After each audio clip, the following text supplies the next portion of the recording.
Hi there. This is PT McNiff from the Long Take Review podcast, and you are listening to the Rebel Base Card podcast. Great pull, kid. Hold on. What's this for? Call it an investment. You've seen the show, and like us, you have questions. Ooh, that was a good one, but try this one on for size. No question should be left off your list. Whoa. I got a crazy theory, but hear me out. But you better have some spares. Oh, that was one of mine. All right, let's do this instead. With me, as always, is my friend and Card Squadron winger. This is Greg Cass, a.k.a. Ion Cannon. We've recorded at home and across the U.S. Last summer, we were from the Boston Common. This week, we're in Chicago. This is day 3 of celebration. The show has had many names, but the purpose is the same. Let's share some time at the table. Ding ding, it's time for breakfast. Welcome to the Breakfast Pack, a Rebel Base Card micro podcast series. Today on Breakfast Pack number 107, we take a deep look into Tales of the Underworld, the second arc. This highlights the character of Cad Bane across 3 stories: The Good Life, A Good Turn, and One Good Deed, which were all premiered on Disney Plus on May the 4th. With me, and you can hear the snickering already, is my co-host and Card Squadron wingman, Gregory Cass from IonCannon.com. Greg, yeah, it's Cad Bane. He's like, yeah, it's Cad Bane. Well, ding ding, it's breakfast time. And, a big floppy Cad Bane hat just makes me think of a pancake. So we're just going to roll with that and be on brand, right? It's kind of a pancake on his head. So I'm interested to talk about these. I had not revisited them till maybe about 2 hours ago. And, I have some thoughts and I want to have some discussion about it. I look forward to doing it. How are you doing, sir? I know you're melting in the summer heat of Chicago. Everything okay? It has been incredibly hot, humid, everything that you expect July and August to kind of be. Typically, it'll stay relatively cool until all of a sudden switch was flipped, and then all of a sudden we just got some excruciatingly bad weather. But I would say, because I'm going to cue up our guest here in a second, that one thing that kept me company, because we had to take a road trip into Indiana last weekend for my niece's graduation party, and I had Long Take Review, the Jaws edition, queued up because, well, it's a long drive to, Fort Wayne, Indiana, but I had a great time listening to y'all talk about one of, my favorite films, and so, thus, Jen Sopchockchai from the Long Take Review and Podcast is on, probably thinking she was coming on to talk about Andor. Sorry to say, it's Cad Bane. But Jen, thank you so much for coming on and getting through this hour of podcasting with us. Well, thanks for having me back. And, I'm probably out of the 3 of us the biggest supporter of Star Wars animation. I'm going to go on a limb and try to say that. So I was not, it was a pleasant surprise when you informed me that I'd be coming on to talk about these episodes. A surprise, to be sure, but a pleasant one. Anyway.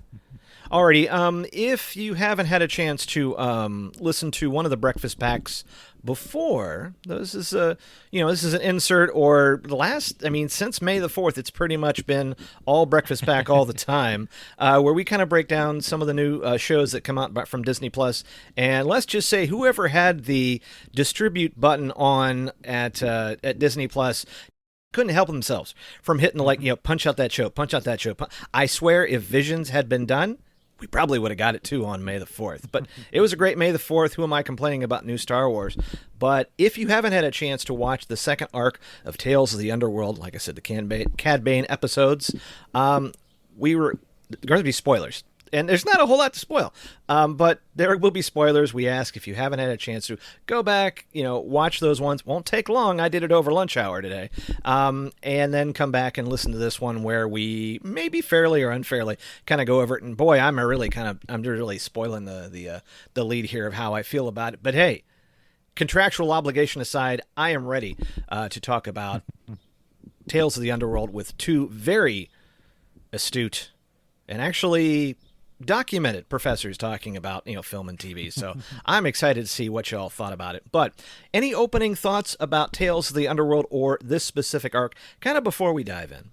I'm going to open just to Jen, which is just, I think you stated that correctly, that you're, of the three of us, the biggest fan of animation. I would love to hear your thoughts specifically on what you feel about this Tales set of shows that have happened, how they fit into the larger picture of Star Wars animation. And then maybe specifically like what you were feeling when you, I'm sure, woke up at 4 a.m. on May the 4th and were like, time to dial up animation. Go away, kids. Mama's got work to do. So any of those to shape your opening thought, I'd love to hear your thoughts. Yeah, so I think these are both characters that I like a lot, Asajj and Cad Bane. And so I was in general excited. I think I was scratching my head a little bit at how the actual stories we got in these sets of episodes matched up with the Underworld moniker. Because I think there's not, for me at least, there wasn't quite enough Underworld to really justify, even though the characters, especially for Asajj, like in the place, her post Bad Batch return, right? We know that she was a bounty hunter. So in that sense, it nominally made sense, but in terms of the actual stories, it didn't really feel like it was going that deep into kind of the Underworld thing, which I feel like hasn't necessarily been a question on my mind for any of the other anthology series, right? The Tales of the Jedi, Tales of the Empire, like all of those seemed pretty straightforward, and it was as advertised. So that's kind of my initial thought. And I think, yeah, I was very excited going into it. I think I definitely liked the Asajj set of episodes better than the Cad Bane ones, and I'll save why that is for our further discussion. But yeah, and what's interesting is that these two characters, in terms of like exploring other stories in their timelines, seems less urgent, might be the wrong word, but I think Cad Bane has popped up in a lot of places in Star Wars animation, is a staple bounty hunter character, but in terms of looking ahead to the future of Star Wars animation, I don't think knowing his backstory, maybe there's something I really don't know. Maybe he's going to pop up in the Darth Maul series that's coming up, but it didn't seem as urgent that we tell his story now. Whereas, for example, with the Morgan Elsbeth episodes, that had direct tie-ins to something we had just watched, right? So, so yeah, overall, I'm kind of lukewarm on this set compared to the other ones, but still enjoyed watching them. Greg, to be fair, a great deal of this arc did take place underneath an elevated train. So if we said, Tales of the Under Elevated Train, then you go, okay, I see that. Because to me, it kind of looked like Lower Wacker Drive, but that's a Chicago thing. But yeah, I think, and what's great when you're actually, like in the call we're at, like this isn't video, but of course I'm seeing video of both my co-host, and to kind of watch Jen wind up is amazing. By the way, if you haven't seen it, it's amazing. It's like starts off and then all of a sudden boom boom boom, and like this is going to be really good. But I would say you're right, Jen. I think this probably pays more dividends later. I would think, because otherwise it's pretty straightforward. It's sort of like Grit TV, a Star Wars story. But what about you, Greg? Any opening thoughts? Yeah, well, I have to go on record, and I have already apologized to both of them. So now that we've done this full season, Greg was like, I want to get Carl and Jen on. We're going to do Jen for Asajj, Carl for Cad Bane. And I was like, oh, no. Carl hates Cad Bane. Like, that's going to be terrible for him, for us. Like, no, you don't want to put him on that. And then so Greg switched at my insistence, and Carl, if people listen to the last one, said, yeah, I actually kind of like the Cad Bane ones better, because his exact reasoning, as I recall, is that lower expectations meant it was kind of a pleasant surprise. And now Jen's here being like, I really would have liked to be on for the Asajj one. So it's my poor estimation of two of my best friends in the world, but that's okay. Who says you have to know your friends? I mean, right? You weren't that far off. Okay. I'm holding up my Black Series Cad Bane. You know what I mean? Like, I really like Cad Bane. Maybe that is why I was more disappointed in his episodes, which, but again, we'll get into it. To be fair, if you wanted to get both Jen and Carl on the same podcast. There, of course, is the Conclave episode of Long Take Review, which I enjoyed. True. And I was on record last episode saying I really enjoyed that one. One, because I also had a long drive, and long takes are great for long drives. I'm just saying. And you can have that quote. Put it on a sticker. I'll make the sticker. But I'm just... I was going to say, you're better at marketing our show than we are by a long shot. It's quite embarrassing. And at some point, I just can't wait to dive in this episode and just go, thesis, please. But I don't, when a little money comes in, I'm gonna have to get the soundboard, because I'm just like, every time I hear the Indiana Jones theme, I'm like, man, she's good, man, she's good. But anyway. Well, and I have an Indiana Jones connection to these episodes tonight, which I'll bring up later. But I will say, I think I really do like Cad Bane as well. And I think this alludes to my frustrations with these episodes are that I didn't get Cad Bane like fully realized, right? Like, one of the things I love about Cad Bane when he arrived is he's got all this tech on him, and there was a guidebook or there were featurettes that explained like these are all like anti-Jedi tech things, right? So he's got his breathing tubes, because if a Jedi force chokes him, he's got breathing tubes to surpass that. And he's got rocket boots, so if he gets force pushed, he can bounce right back. And that's kind of how they marketed his arrival. And we saw a little of that in Clone Wars, but I have never really seen this. It feels to me, Jen and I have a good friend named Tom who doesn't listen to this, but in case you do, hi, Tom.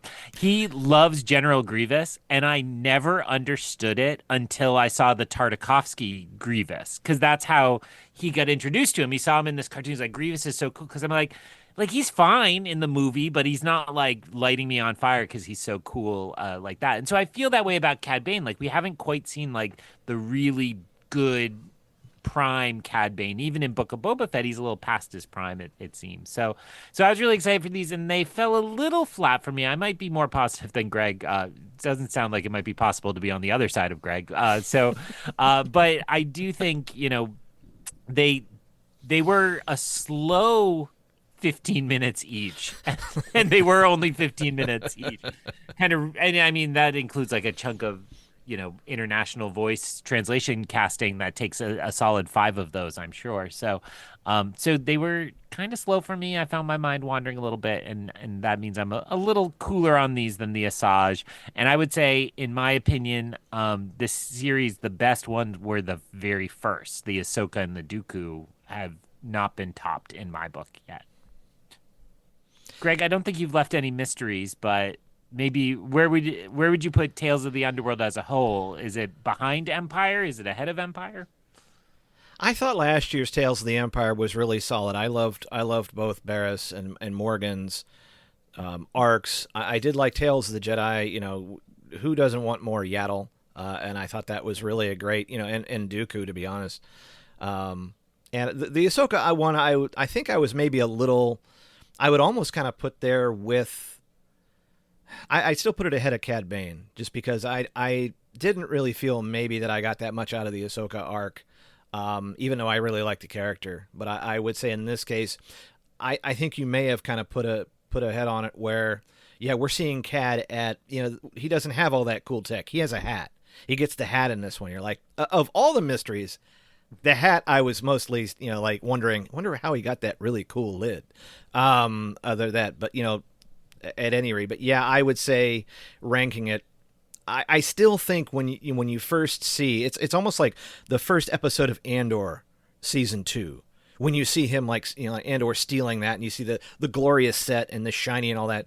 When you see when you see basically Obi-Wan Kenobi and Quinlan Vos carrying Ventress, and you're going, all right, you've got my attention now. This one, yeah, it really, it sets a nice, it's hard to kind of come down from that. And I think you sort of kind of like, over the course of the 6 episodes, you go, oh, okay, all right.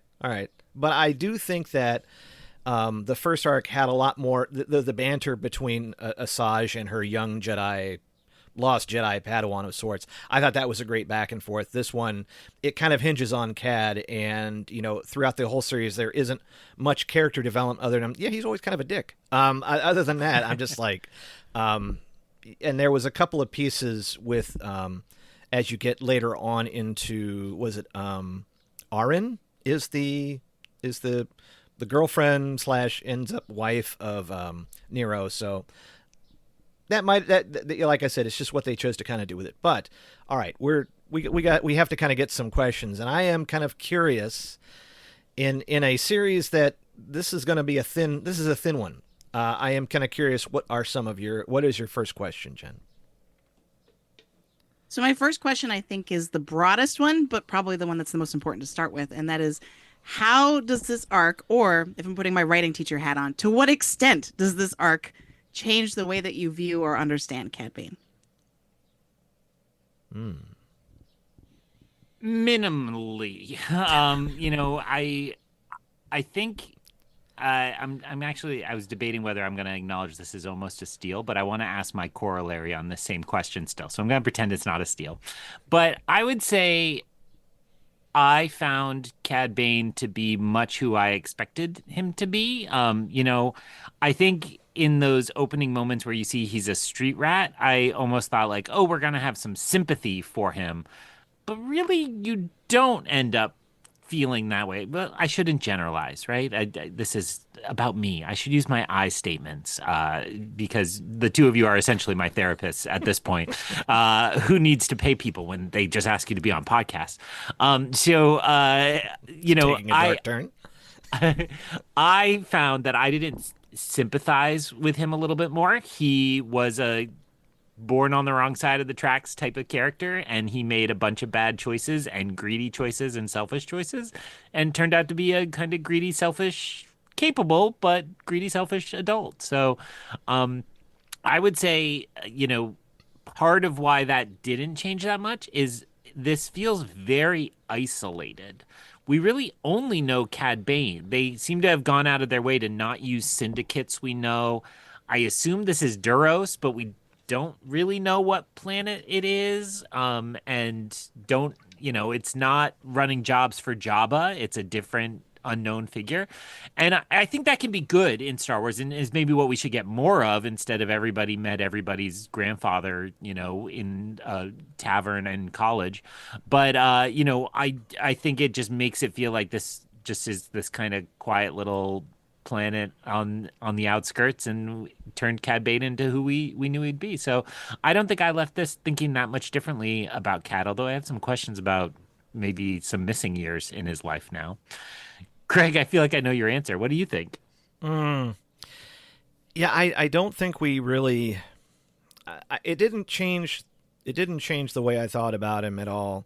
I do think that the moments they chose, because really he becomes a crook only because he's the one that doesn't get caught per se, as opposed to Nero, who gets caught and then turns it around. He ends up going to go to work for Laszlo. And quite honestly, Laszlo I thought was a more interesting character in some ways, because I think had Laszlo taken on Colby, and that maybe a dynamic between the two of them to kind of show, maybe he's showing him the ropes, maybe he's showing him some reasons why, other than, hey, I gave you a bunch of coins and who wouldn't want a bigger bowl of crunchies?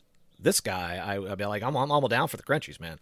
But I do think the moments they hit seem to kind of miss a lot, because even when he comes back in One Good Deed, everybody's telegraphing it, man. I'm like, everybody knows he's coming back to kill you, Nero. And sure enough, the guy walks to the front door of the police station, which I often thought, I'm like, boy, for someone like an Underworld character, he's really telegraphing the entire business. The entire town knows this business. My question is, who didn't know this story between the two of them is a good question.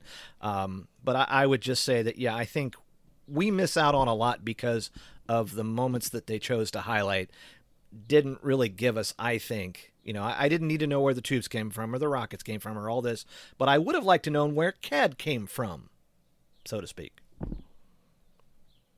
Defend it, Jen. Tell us we're wrong. Thesis, please. I mean, I am gonna say something a little bit different, but we still end up in the same place.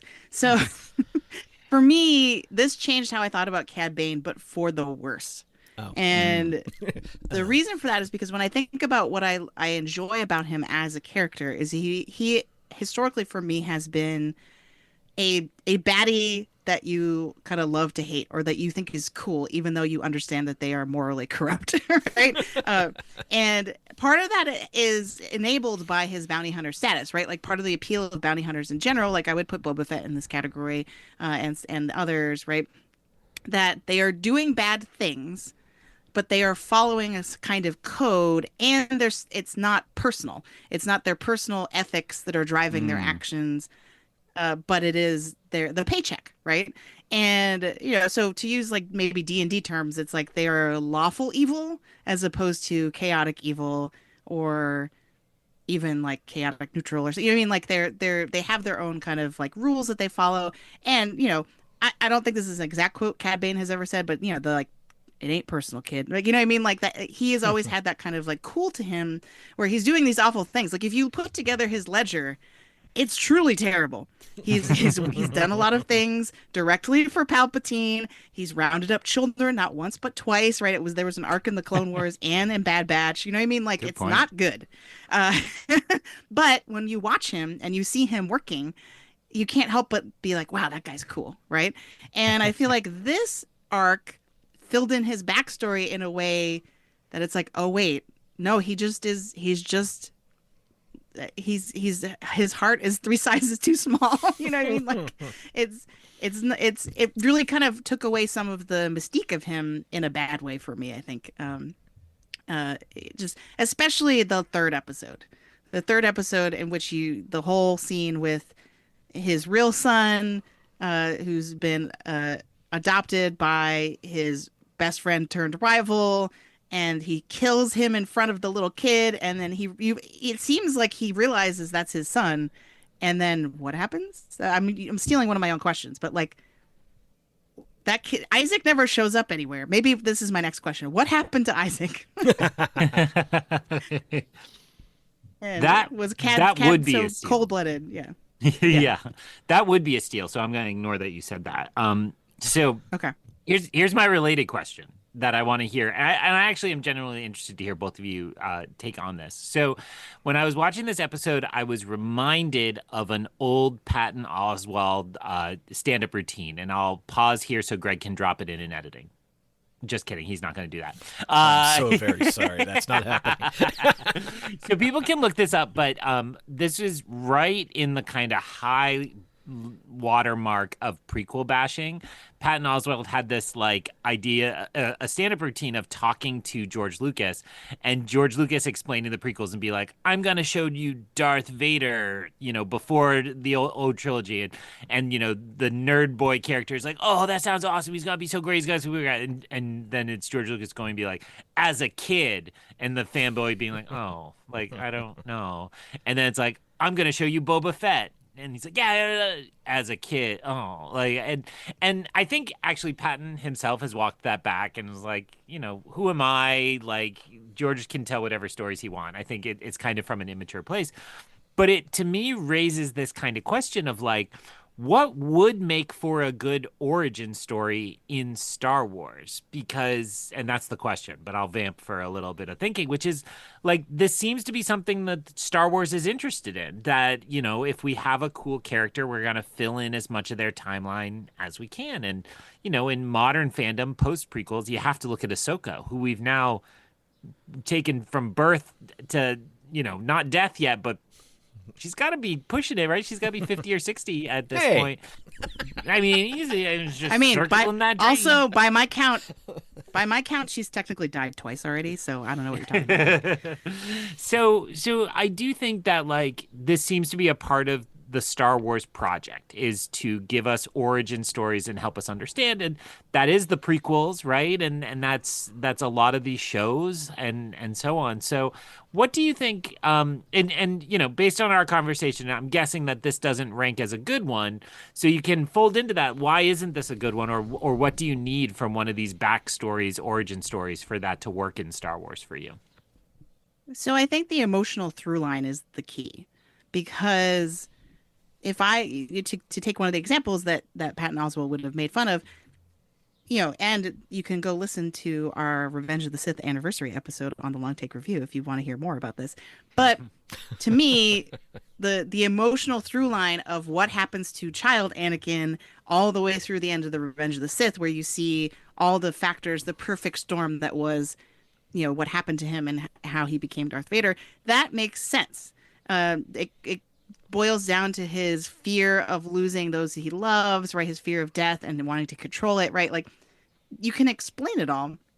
I feel like here we get this tragic backstory, but I don't know if I could tell you what Cad feuding with his former best friend and then going to jail and then coming back and realizing his girlfriend, which we barely met, and I couldn't tell you a single thing about her, had remarried said best friend in an ultimate betrayal, and then they had a kid that he never knew about. I couldn't tell you how any of that impacts the Cad Bane we've seen already, right? Like, I can't connect those dots. There's an emotional motivation, because like, I think when we end that third episode, it's really unclear how he feels about all this and how that's going to form him going forward, right? In a way that, if you watch Revenge of the Sith, it's like, oh yeah, yep, this tracks. I can see how this would happen. Good point. Well, and I also think that, say if we had gone back to, because it's a good turn that starts off where Laszlo's going back to, random planet where they're from and coming back in, and it's almost like you get Aaron and Cad or Colby, wherever where he is at that point, together. They're playing what looks like sabacc. And like, I think once again, if we had backed this story up where we'd had a little more between him and Laszlo and him and Aaron, having that instead of being at the beginning of the episode, the end of the episode, where she kept going, oh my gosh, now we have this big, cliffhanger where it's like, oh my gosh, Laszlo, this person who we've hopefully gotten to know, there's this bond, and then there's this growing bond between the two younger Duros that now we have some motivation, where in the last episode, yes, they're fighting for, and now you kind of get it. Once again, it kind of skips through all that. And it almost kind of makes me feel like so we'll throw a little prequels in there where it's like, I come into Attack of the Clones kind of now, Jake Lloyd in my head, and all of a sudden, hey, who's this Hayden Christensen guy? And why is he talking the way he is? And you're like, and this relationship they've had or they're going to have, where it's like, yeah, I just think it was just the currency was spent in the wrong place, and I just don't. It just didn't seem earned to get there. To use a Dan Zare, welcome back from your cruise, kind of moment. It just didn't really feel earned at that point for that through line. Both fantastic answers. I was actually also thinking of Dan Zare and just like that we can be okay with a little mystery, right? A little ambiguity, and like if an answer helps you ask more questions, that's more compelling than the answer that closes off the story, right? And I think that's probably my answer. Is I want, and Jen alluding to Anakin is perfect. Like, Anakin was surprising. Like, everybody kind of thought in 1997 it would be like a little Damien from The Omen, like, dark eyeshadow, like just brooding in the corner, killing small animals, who becomes. And George had a specific thing he wanted to tell us, which is that, evil comes from bright, shiny, happy people, right? And that it's not, always who you expect or what you can see in people. And I do think that becomes really compelling as an origin then for the greatest evil of all time. Second if it's about, everybody knows that. But and I have to just share, speaking of great evil, I got cut off in traffic today, like hardcore, at a rotary, which is a traffic circle if you're in Massachusetts. And the license plate was Trekkie. I almost lost it. Wow. I was like, oh man, this war's been cold for a long time, but you're opening it back up. It's getting hot again, Trekkie. So I do think that's part of it, is that an origin story that adds to the character. This is why Jen's question really was a steal. If it makes you reassess that character, helps you understand it in a new way, or to what extent it does so. I think that is what makes those successful. And Dooku did that. Seeing Dooku confront seeing Dooku, working with Qui-Gon, working with or fighting Yaddle, that all helped. Getting a little more of Ahsoka's story helped me understand where she's at and that. And this one I think struggles to do so, even though I do think it also shows in this conversation that he was just running the George playbook. And maybe there's some fans out there who are like, oh, you guys just want Cad Bane to be the big bad guy and blah, blah, blah. And it's like, to see him as a kind of happy kid getting some crunchies is a part of that. The Indiana Jones reference, because I don't know if we'll come back to him, is Laszlo. So Laszlo is positioned exactly like the character called Fedora at the start of Indiana Jones and the Last Crusade, right? Where you see basically Indiana Jones and you're like, what? How'd that happen? Here you see essentially Cad Bane and you realize this is who he learned it from. And just for the Indiana Jones fans out there, that character was originally supposed to be Ravenwood, Abner Ravenwood, Marion's father, and they softened that and decided not to do it. But you can headcanon that, which is what I do. And every time I watch him, like this has got to be Abner Ravenwood starting his tutelage of Indiana. So, yeah, just had to be on brand. No, that's fine. That's fine. I think you both kind of bring up an interesting point about like when is mystery in Star Wars a good mystery? It's like, what mysteries do you want solved? What mysteries do you not want solved? And, like, how could you put this in there to, and I guess in this case, there's some better hopping off points where it's like, oh, that I could see that, and only, I guess, since we got these stories, that's the only reason you kind of go, oh, it'd be interesting to find out a little more about Laszlo or find out a little more about, Arin or some of these other characters, or even Nero for the matter, or the fact that, like this city on this unnamed planet does get a little cleaner over the course of the years, because it's like, well, there's a lot of trash on the ground that everyone's just kind of casually walking past, and then eventually it's like greens. But I think just to kind of help me out, here's a general question. It's a weak one. This is a weak sauce, but I admit it. Where do we feel this falls in the overall timeline? Because I'm trying to, since Clone Wars is I guess this is, if Cad Bane comes into the Clone Wars, this has to be still during the Republic times, right? Just now, Googled Cad Bane, and it says he was born around 62 BBY. So I don't know if that helps your math, Wow. Greg. Go ahead. Yeah, so I'll call this a steal. I had this down too because I think it is a little the way the planet evolves.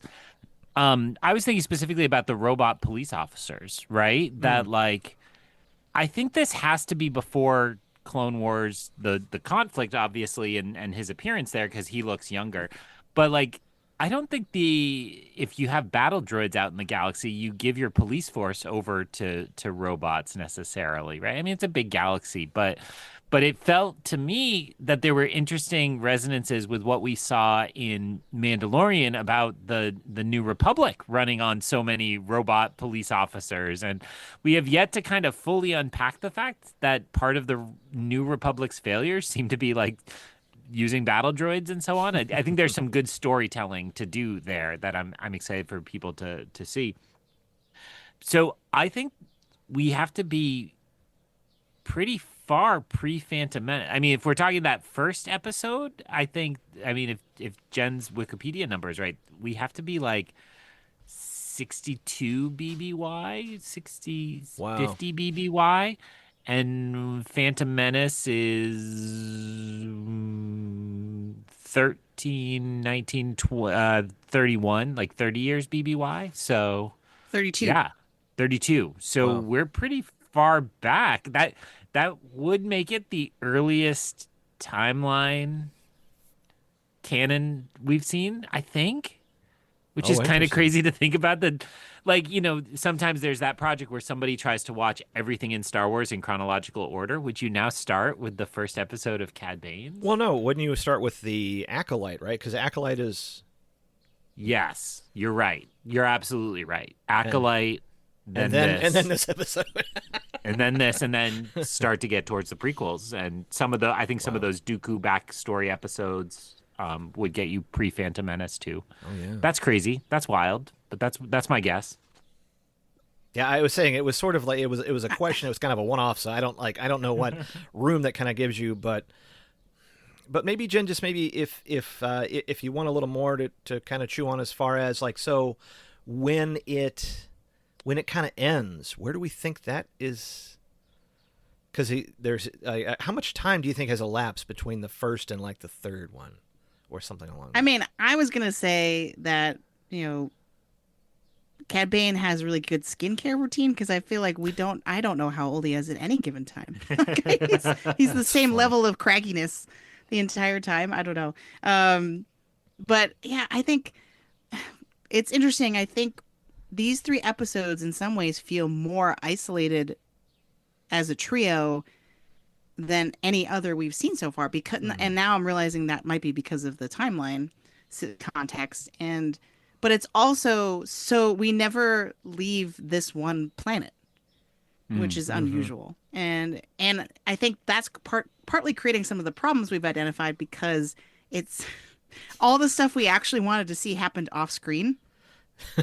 Like Laszlo actually mentoring Cad Bane and teaching him all the ropes of how to be cool and tactical, and Cad Bane learning about Jedi and how to strategically fight them. Like, there's all these things that would have been great, and they happen elsewhere, and we don't see them because we're only on this one planet. And so, in terms of where that falls in the timeline, it still has to be pretty early. I feel like like Greg was saying, Cad Bane by the 3rd episode still seems pretty young. I mean, if we're being generous, it's probably, did they say how many years has passed since he went to jail?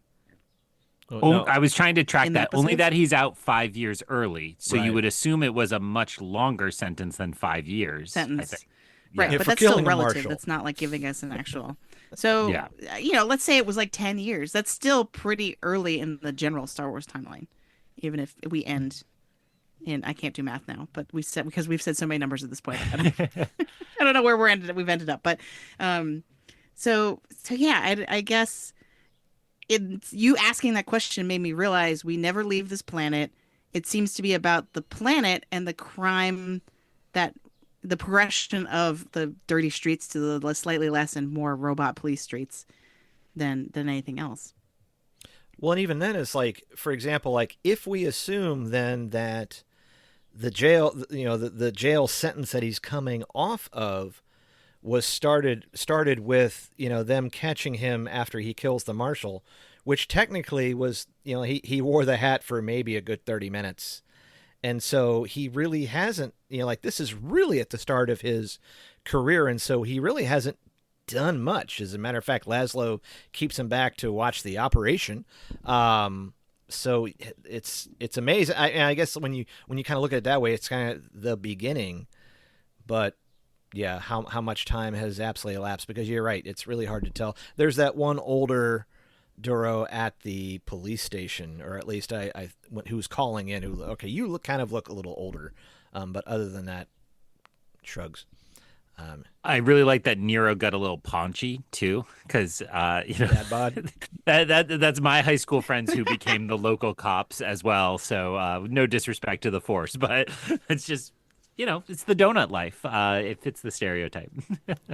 I mean, considering that he's told apparently everyone in this place this story, maybe he's over a couple of donuts and some calf. Hey, whatever. At any rate. All right. Who's Greg? Is it your or is it Jen? I think We we might should be back to probably me. show Yes. Jen the respect of answering the second question she raised. Do you want to ask that as your real second Oh. one, or you can switch? The one about Isaac? Yeah. Well, I mean, I'll let someone else ask that later. So, because we're already trying to make sense of like why did we get this story? What does it all mean? I'm gonna ask the second question about fate versus free will, because I think a lot of this episode is about this pairing of Colby turned Cad Bane and Nero. And so my question is, how much fate versus free will factored into this tale of two Duroses. I don't know how to make pluralize plural Duros. of Duros? Durai. I don't know. There. There we go. That's canon now. And what I mean by that is like how much in that pivotal moment when one of them gets left behind and Cad Bane moves on to become the apprentice of Laszlo, how much of that was the result of Cad Bane's choices to become a criminal versus and how much did who they are as people and the decisions they would make have to do with that? Or is it really just wrong place, wrong time, and that they got set on these two different paths? Just some light, easy questions: meaning of life, predestination. It's actually Anthony shot me just off the cuff the other day. I really he's like, "Hey Greg, by the way, is there any like free will in Star Wars?" Because and then pulled up Chirrut's "all is as the Force wills it," right? And so, I think you can look at Star Wars mythology more grandly and say well, I don't think the Force is really in control. It's I think the characters are all working through these questions themselves. So I wouldn't take any single character's point of view as the facts of this universe. I will say I found this episode, this particular piece of this arc to be very compelling. And the phrase that came to mind, which is a very old phrase that I think if you're religious, you hear lots of places, which is there, but for the grace of God, go I. Right. And, you hear that deployed a lot. So I'm not giving this individual credit for it. But I really reappreciated that phrase when he was president and President Obama visited one of the maximum security prisons. And he was standing as president of the United States inside one of the cells that lock someone up for a lifetime. And that was what he said. He said, there, but for the grace of God, go I. And it kind of made me do a little deep dive on that phrasing. But that phrase really just means, that you are acknowledging that a small blessing has taken you from the life that would go there elsewhere. And it comes up looking, a rich person passing a beggar on the street, essentially, right? There, but for the grace of God goes I, and you're kind of acknowledging it's not free will, right? It's there's a higher power, and if that higher power is the Force, a God, or chance, I think that's what you're acknowledging when you say that. So when you're talking about the twinning of the two Duros and how it very easily could have gone the other way, that is the phrase that comes to mind. There, but for the grace of God, go I, because I think it to me speaks to chance, that as much as we build ourselves up and we think everything that we are the kind of dominating force in our destiny, so much of wherever we are is about chance and how we get a lucky break or an unlucky break. And that all is so far outside of our control.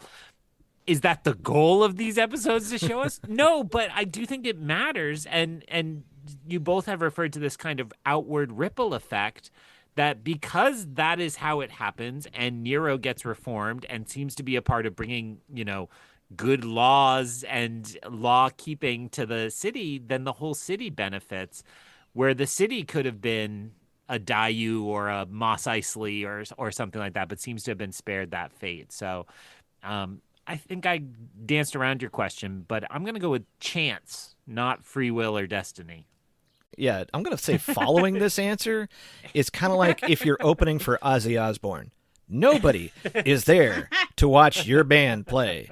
They're all there to watch Ozzy, and they're going to wait patiently for you to finish and hopefully not throw bottles at you. That was a fantastic. If that's a non-answer, that's the best non-answer I think I've heard on 107 episodes of the Breakfast Pack, because I'm sitting here going wow, what's going through my mind, Greg, is I'm sitting there going I don't think I remember the Obama prison one. All I kept thinking about is I wonder if this is going to I was thinking of Michael Dukakis in a tank, and I'm which was also one of those where it's it went it went somewhere else. It did not go Obama. Oh, by the grace of God, go I. But I would say just to throw something out there to salvage what answer I have left, I would say, well, if I could quote the band Rush from Roll the Bones, is why does it happen? Because it happens. But what I would say to maybe try to pad this non-answer a little more is that now I want to go back and watch the first few. This is the first thing that's made me say I want to go back and watch the first part of the episode and the interactions, because now I could maybe go back and try to parse like a true nerd would, right? Because I've got nothing else to do, and go, who says what, right? And especially when they meet Laszlo, both of their reactions to the coin, because I'm thinking like, ooh, is it Colby who's more interested in the coin than the other? And how they kind of act, because then you could say, well, he was always kind of this way, but I would say at the end, it's like, I think really fate, it would have been also interesting to see if Nero had not been caught. But, like it might have hardened, Colby being in prison and not made him turn out to be a cop.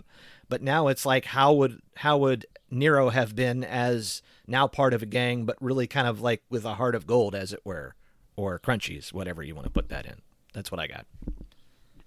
I think it is Nero that asks for double the pay, right? Who says, when Laszlo offers 5, he's like, well, we'll do it for 10. That's what I'm trying to think now. I'm like, who said it? I think it is. I think they really both could have gone that route. Okay.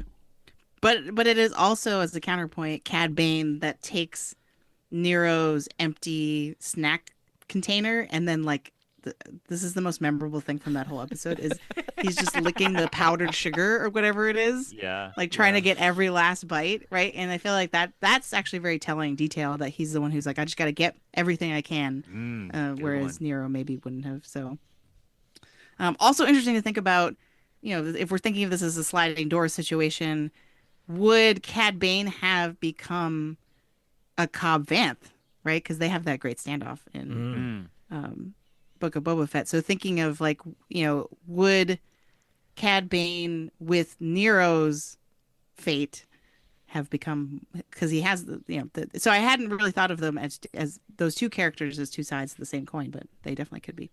Yeah, I was just going to say, it was only in the second viewing of this did I remember, like, that standoff is so classic Western. I was like, oh, right, and this is how Cad Bane dies. Like, Oh, yeah. 30 years from now, roughly, I'm sure. So, not to get into the math again. Answer your own question, Jen.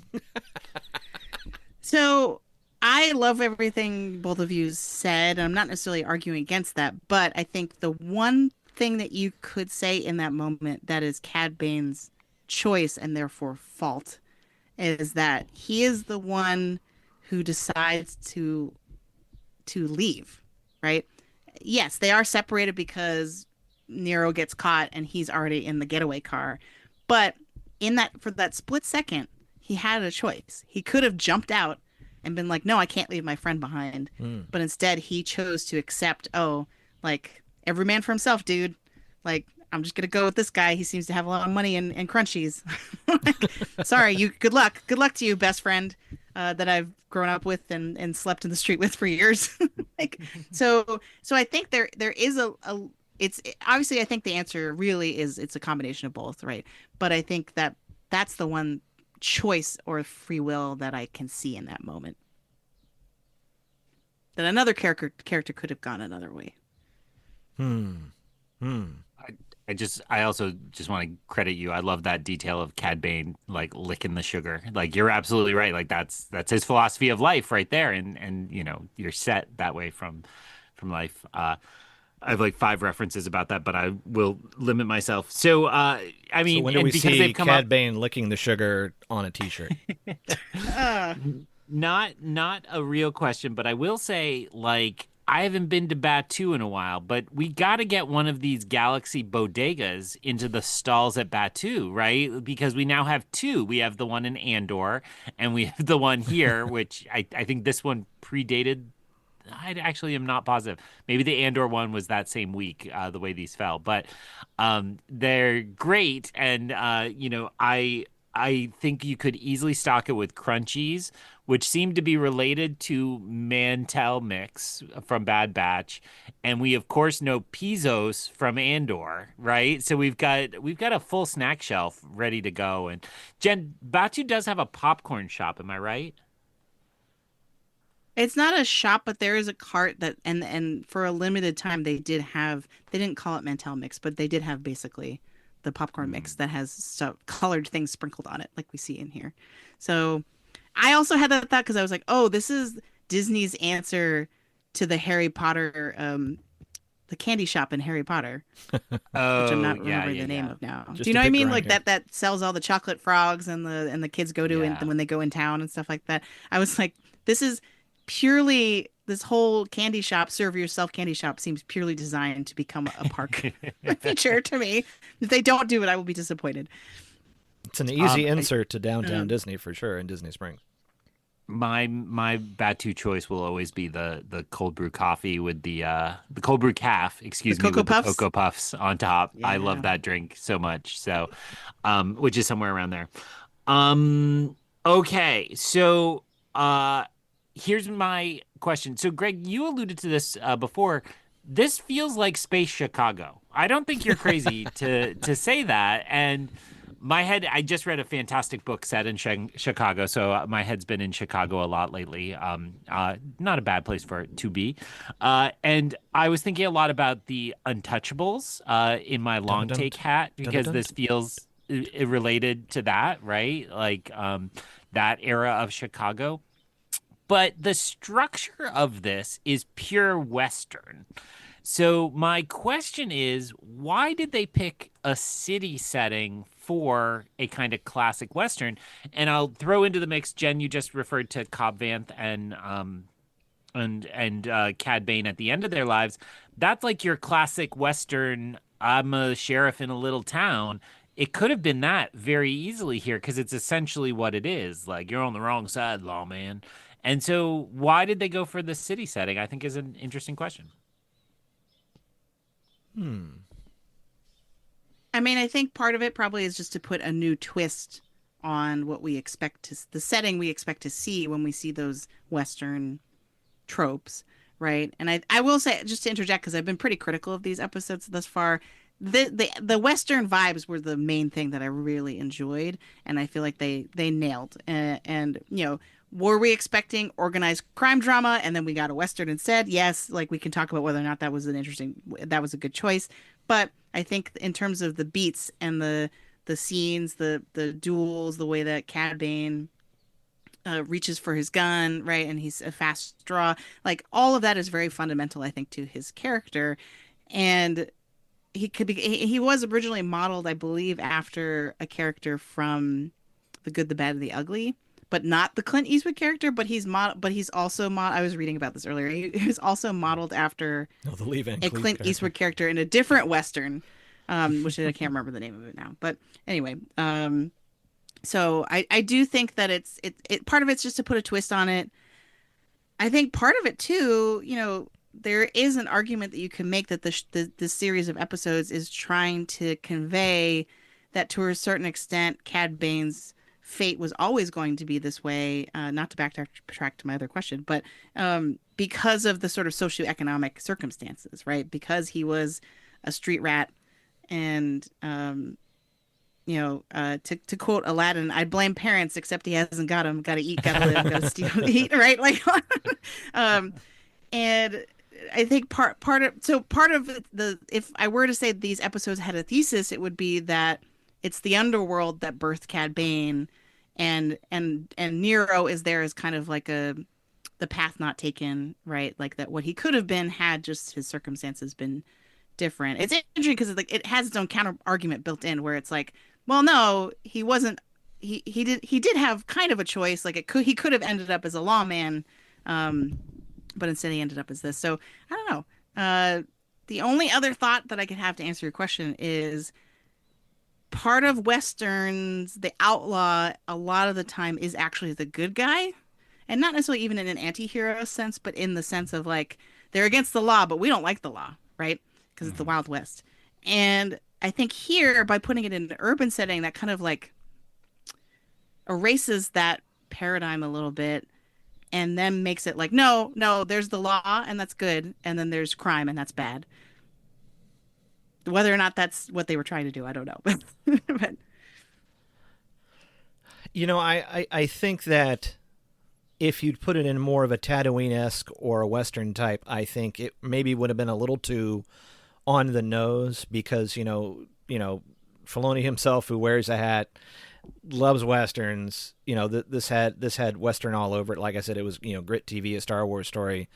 But I also think, when you're thinking of Underworld, I think that the fact you have that elevated train type setting and it looks like parts of Chicago, it has, it's gritty.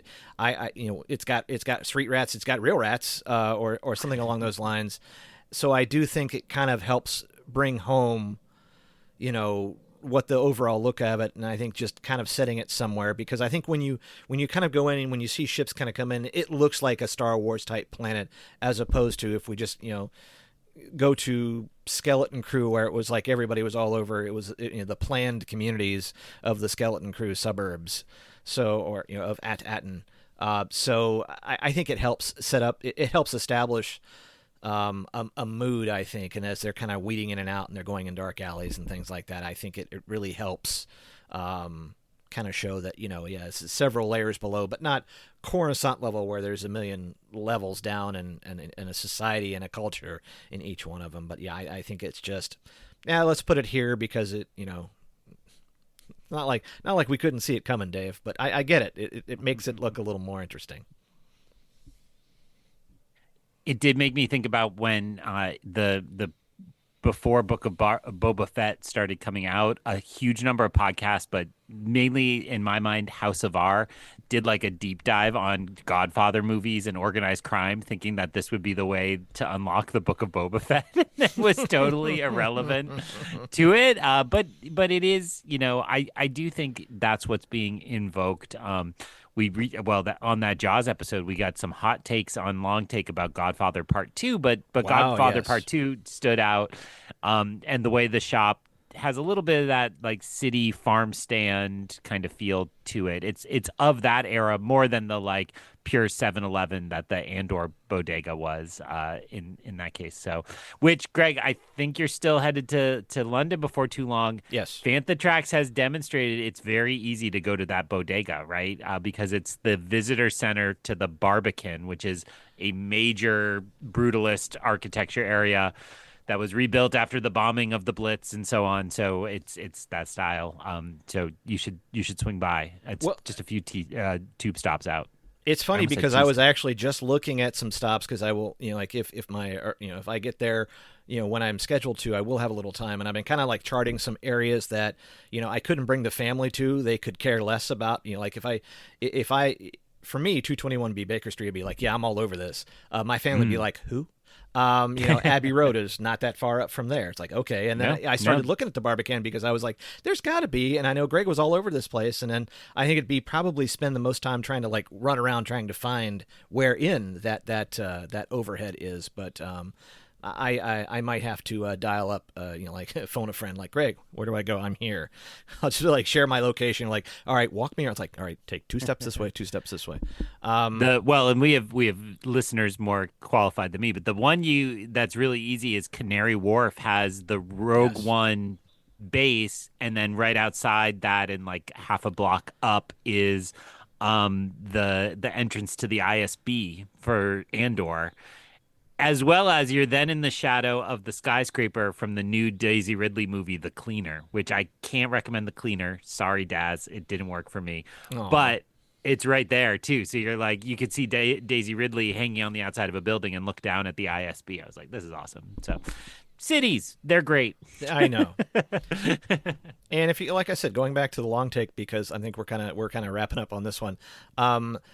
The one thing when I was driving along that I was really like, I really loved to chew on because I was driving a lot and listening was the horror. Was this a horror movie or was this a thriller movie? And let me tell you, that was a great set of discussion. Go back and listen fire up this episode because I think it was fascinating about what makes, is this horror? Is this thriller? The fact that I can't really stomach horror means like, oh, really? I can take horror now? No, I can't. But still. At any rate, well, tell you what, as we're kind of winding down, I need to get our Pringles cans reviews of this arc before we kind of wrap things up and get everybody back to where they need to be in the sacred timeline. So I am going to actually kind of kick it off, Jen. This is going to be interesting. I'm kind of curious. Out of 10, mind you, 10, Greg, 10 Pringles cans, and I don't know if we put in. I think we had a couple of new flavors come up. I think it was like the brat flavor, and there was another one, really crazy limited time summer flavor. So we're going to stop that just for a moment. But out of 10, where would you kind of put this arc at? First of all, remind me how inflated these are now because of Greg's final Andor ranking. Like what was the top? What was the upward It's number? still 10. I think It's it was still 27. 10. I think was his highest 10 out of 10 Okay. Pringles can review. All of right, Andor. all right. I've put on a lot of okay. weight. Just to put a ceiling there. Just to put a ceiling on this. I think for this, I'm gonna go with a 6 out of 10, which for me is pretty low. I don't know if I've given anything when I've been on the show before. I don't know if I've given anything as low as a 6. And part of that is because of a lot of what we've talked about. The why we're getting this story and why this backstory of Cad Bane is important. I think as we talked, there have been a couple of points that have been kind of interesting to push on, but at the end of the day, I'm still left with kind of asking like why, other than showing that he had these like deep daddy issues that then he passed on to Boba Fett apparently, being a surrogate father figure, and then not being able to actually be a mentor. Other than that, I'm not really sure why we got these, and I really liked the Western flair. And it obviously was very tragic. We didn't even get to talk about Isaac. I'm sorry, that's my fault. I passed on that question. But there's just a lot of in the tradition of the show, kind of more questions than answers after we're done watching this. On brand, baby, on brand. Way. Yeah. So that's kind of where I'm at, I think, and that hurts because I think I would have been really excited for Cad Bane to shine in one of these arcs. I think Jen just pitched a good season 2 for the Cad Bane, which is like, literally pick it up right there. What does he say next to Isaac? What does he do with Isaac? Do they go like, is it Bane and Sons bounty hunting for a little while? Like who knows? There could be a lot to it, and that sounds really compelling. I'm actually going to be right with Jen, 6. So as a professor, when I grade, I'm at an institution where to get out of first year writing, you have to get a C or higher. So I try to get everybody I can above that mark. And, it's usually the C's and then the F's, which stopped showing up. And it's kind of hard to get that like 6 out of 10 in my class. And it's because it's like, if you put in a really good effort, I try to find a way to get you there, but if it just really doesn't come together, then you're kind of stuck in that D zone of, you tried and it just didn't work this time. And I feel like I'm there on this. I'm glad Tales of the Underworld exists. I'm glad we're keeping the pencils sharpened in the animation department, pretending that's how animation still works here. That I'm glad all this keeps us going and keeps animation alive in Star Wars. But this one felt more to me like filler on our way to some cool Darth Maul animation, and I'll be there. I mean, Greg says I have to be. Yeah. Oh, that was almost Rogue One. I almost did it. I messed it up. Well, yeah. Considering our Tales, our Tales assignment came back two seasons ago when we were like, oh yeah, I guess we are going to totally do Tales stuff. So I'm right there with you. I would say since we're probably on the lowest Breakfast Pack set of reviews, I'm going to go right there, but I am going to say 5.5. I do think that I agree with Greg and Jen that both I'm happy these exist. I'm happy to know more. I'm happy to get Star Wars stories. Don't get me wrong. And I thought there were some points in here I really liked, and what's not to love about the animation style. But I was left kind of going with, like I said, with more questions than answers. I think there were some points that they could have explored a little more. I know that, I'm happy that Dave Filoni wrote these for sure. And like I said, these are some great characters. I think we could have got a little bit more, and I think it was sort of a whimper to kind of end this set of Tales. And so I would say if you're going to do some, I think we could have gotten a little more, a little different, a little something else. And, if you think of Dryden Voss or any of that kind of stuff, that really could have maybe set up was it Mall Shadow Lord or Shadow Empire or something like that. I forget what series we have coming up, but that I think it would have been interesting.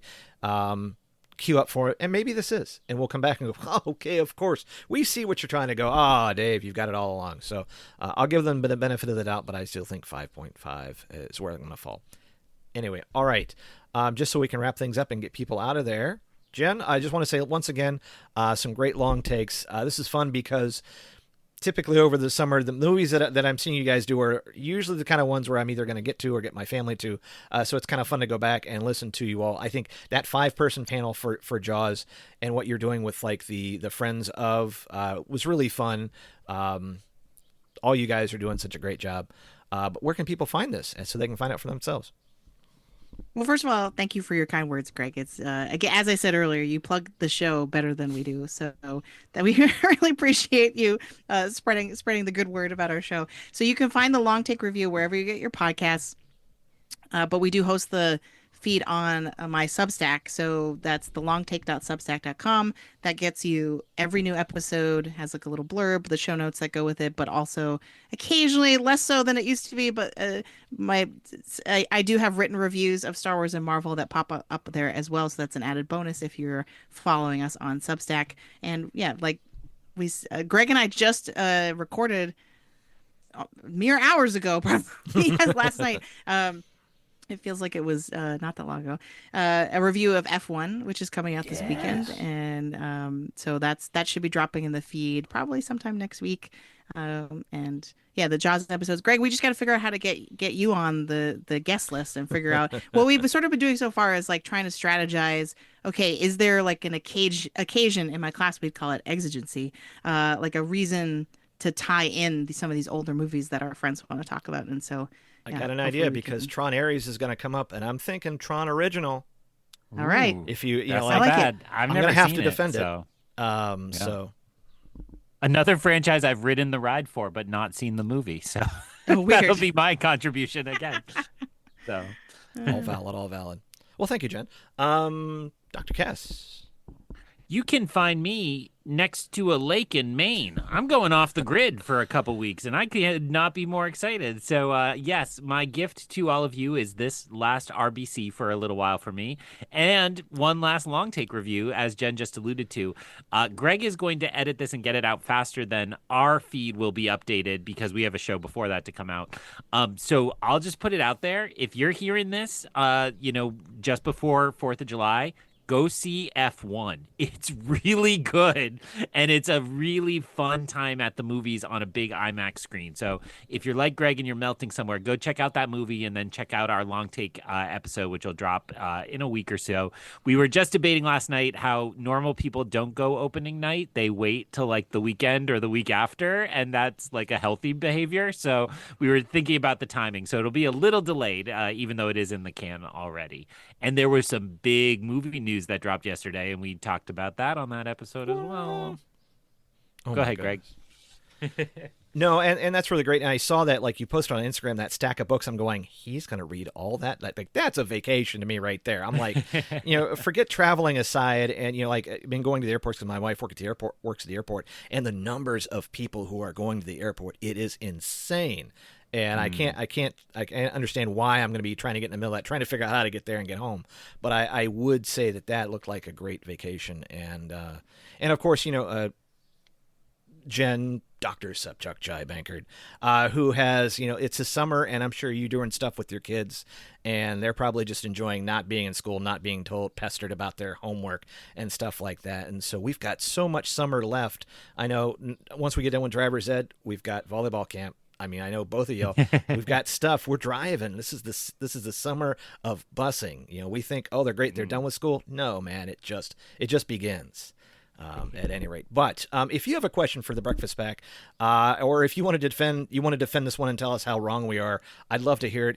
I am on all the socials. You can find the Breakfast Pack on X, on Instagram, Facebook, Threads, on occasion at Blue Sky. I took Hive out because they stopped working. At any rate, and at some point, I'm hoping that I can get the Substack charged back up because I know Jen looks and going, and sad. I'm like, why is he not using his Substack as much as he should? But anyway, all right, I could go a little longer, but no, not on this one. I think we have said our piece. I think we have written it down. But the nice thing about it is that once we're done with this, once Greg and them gets back from vacation, then we can kind of start maybe second breakfast, right? We can bring back Jen for what she really wanted to talk about was Andor, right? And everybody else who's like, man, I want to be on the Andor train, because I did get some requests for the Andor train, and that's going to be fun. Some second breakfast. We've got other Rebel Base Card stuff coming up, because yes, I'm hopefully going to be going to London Film at Comic-Con, meeting with Mark from Fantatrax and all those folks over there, Das Davies. And you know what? I can't wait to hear, because they also dropped 3 episodes of Ironheart. That's on Disney Plus. Oh my God. And I would say that after going back to the ad part, you know, like I kind of dropped a tier. It's not as bad as I thought. I'm like, you know what? I can put up with the ads, especially, you know, it's not the end of the world, and I'm saving $10 because boy, need that elsewhere. But anyway, all right. For Greg Cass, for Jen Sopchockchai, and for all those great podcasts. By the way, welcome back to Reactions Podcast. If you're still listening, I still continue to put plugs out, right? I'm wrapping up this episode. I didn't talk about the Colby Cast. I didn't talk about Reactions. Talk about Wampus Lair. Oh my goodness. Didn't talk about all those great podcasts, Coffee with Kenobi. Everybody who's doing some great work this summer. Go out there, listen to some podcasts, do some stuff, read some books, and we're going to return you back to your podcast playlist already in progress. I'd like to check out, refuel my ship, prepare for my immediate departure. This podcast is not affiliated in any way with Topps, Disney, or Star Wars, nor is it endorsed by Disney or Lucasfilm, and is intended for entertainment and informational purposes only.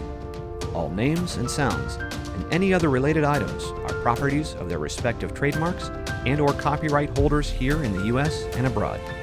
The official Star Wars website can be found at www.starwars.com. That's it.